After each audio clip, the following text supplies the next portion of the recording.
Nō tāna hokina mai ki te kāinga I te whakataetai Red Bull Dance o Sali Tiamana, ko tā John Vaifale, he mōhio whānui tēnei ko Happy Feet, he awhi I tōna hapori I te tonga o Tāmaki Makaurau, me te āki I ngā whetū tārake I te ao kanikani ki te tuku I ō rātou pitomata. Kei a mare haimona riki te roa nā atu. 5, 6, 7, first person, 1, 2. He kai kanikani toa I te ao e tuku aroha atu ana ki tōna ukaipo. It's an open space that I've hired out that any dancer can come in, they can just dance, jam, connect. Switch, try something new every round. For me, I see it as an excuse to just hang out, but this is another way I give back to my community, giving them a space to practice, to dance, to sharpen, iron sharpens iron, and then hopefully they use this time to practice and then train up for events coming up that where they can really show off their skill.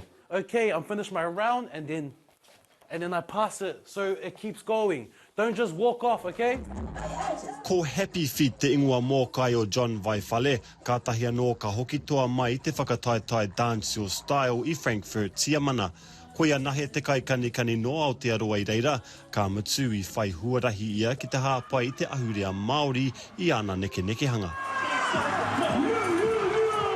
That's the beauty of dance, is that you can always fuse, and so I incorporated a few elements of Māori culture, of Māori haka, and then also incorporating my own Samoan siva and all of that.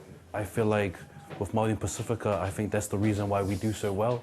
It's because it's almost like it's new, but it's not new. Like it's old because we've already been moving. And a lot of the movements that we do in hip-hop are partly similar.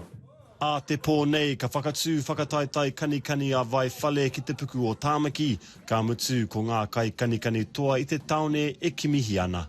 If anyone's free, come by. Britomart, Tukutai Square, 6 p.m. It'll be fun. Friday, this Friday, yeah. Mare haimona riki, te ao mārama.